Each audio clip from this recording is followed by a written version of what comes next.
what projects you're using our technology with. Most important aspect is the measurement of motile responses in metastatic cancer cells.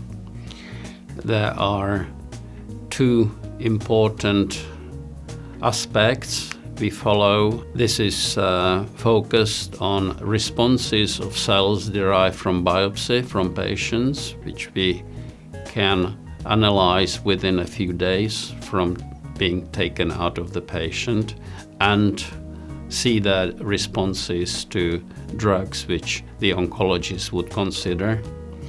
And then using not only the cells from the patients but also established cell lines for testing of potential drugs. So this is drug discovery project. Can you review for us why it's so important to understand this link between motility and cancer metastasis? The motility is the crucial key to the metastatic cascade.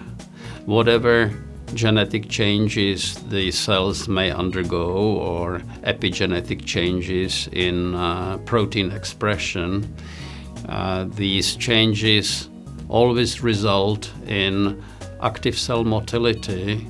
Without that, the metastasis cannot form. So I believe that this is the critical aspect, and if we can target that, whatever the genes are involved, we'll be winning with the fight against cancer.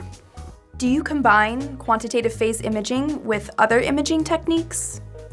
Yes, we combine it especially with fluorescence, which is very beneficial in providing information about distribution of specific molecular species, whereas the Q phase gives us the information about the cell. So the Q phase is telling us about the motility, about the dynamic morphology of the cell, and the fluorescent complements it with the individual specific proteins which can be labeled and visualize in context. So how did Q phase help enhance your work?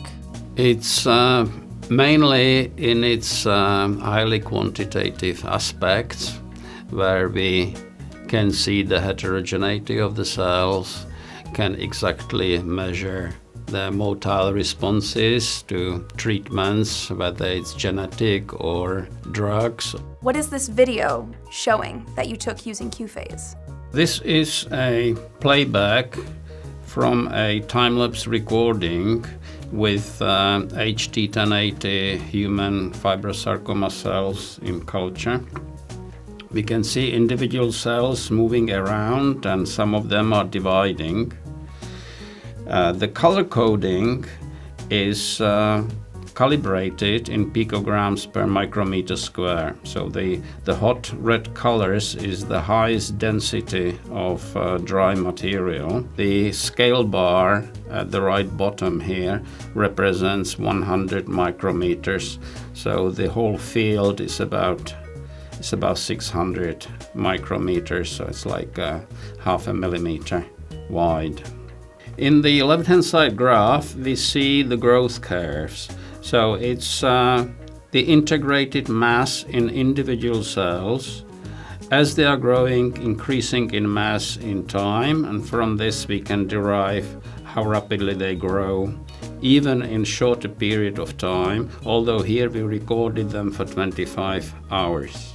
The right-hand side graph shows detailed tracks which we took 150 minutes intervals, and these short tracks we moved to a common origin, and we can see the majority cells don't go that far from the center, and a fraction of them achieves the highest translocation. The tracks end with the black dot.